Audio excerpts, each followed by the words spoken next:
এই 10 জানুয়ারি আমার খালাতো বোনের বিয়ে ছিল, তো গেলাম, অবাক হয়ে গেলাম ওই বাড়িতে।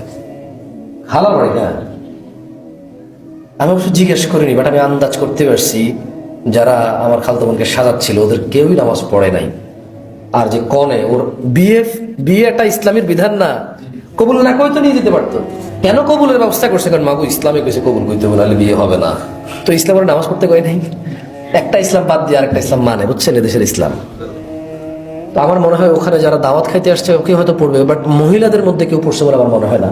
পরে আমি আমার ওয়াইফকে জিজ্ঞেস করলাম, বললাম যে তুমি নামাজ পড়ছো? বলে যে হ্যাঁ আমি উজু করছি, মুসল্লা খুঁজতেছি, নামাজ পড়ার জায়গা পাচ্ছি না, গেন্দাম বেশি জায়গায়।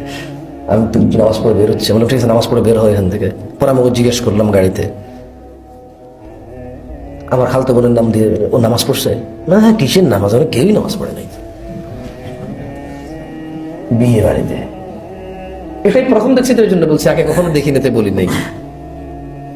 দুলাও নামাজ পড়ে নাই, দুলা, কারণ ও তো ওই যে স্টেজে বসছে, খাওয়া দাওয়া খাচ্ছিলাম আমরা, এরপর তো ওকে বিয়ে টিয়ে পড়াবে। তো মনে মনে ভাবতেছিলাম বিয়েটা ওরা খুতবা দিয়ে পড়াচ্ছে কেন, ইসলাম বলছে, কিন্তু ইসলাম তো নামাজকে এমন একটা ফরজ করেছে যে ফরজের কোনো আর কুল কিনারা নাই।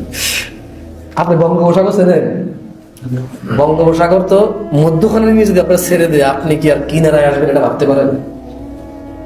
এখন আপনি শুধু চমৎকার খুঁজবেন, অলৌকিক খুঁজবেন, আল্লাহ উড়াই নিয়ে যাও, আল্লাহ এখানে একটা শহর বানায় দেওয়া হয়ে থাকে। এই অলৌকিক ছাড়া আপনার কোনো চিন্তা করবে, কোন মানুষকে ভুল হয়ে চিন্তা করবে আমি সাতটায় পাড়ি দিব, এটা সে তো ইচ্ছা করে চিন্তা করতে পারে, কিন্তু মজার কথা হলো সে জীবনে চিন্তা করবে না আমি সাতটায় পার হবো। হ্যাঁ, সে চিন্তা করবে শুধু অলৌকিকের। কি চিন্তা করবে? একটা অলৌকিক কিছু হয়ে যাক, হয় একটা বজ্রপাত সে পড়ুক, চলে যায়, এরকম কিছু সে ভাববে। ওয়াল্লাহ সলা জাস্ট লাইক দ্যাট। বঙ্গোপসাগরে পালাইতে যেরকম আর কিনারা খোঁজার চিন্তা করবে না, খালি অলৌকিক চিন্তা করবে, রাইট? আজান হয়ে গেলে চিন্তা করতে হবে, বাপরে বাপ নামাজ না গেলে কুল কিনারা নাই, আর কি নাই, কুল কিনারা নাই। ওয়াল্লাহি এই পৃথিবীতে একজন মানুষ নিজেকে মুসলমান বলবে নামাজ ছাড়া, তার চাইতে বোকা, বর্বর আর জাহেল, অজ্ঞ, হতভাগা, দুর্ভাগা কেউ নাই।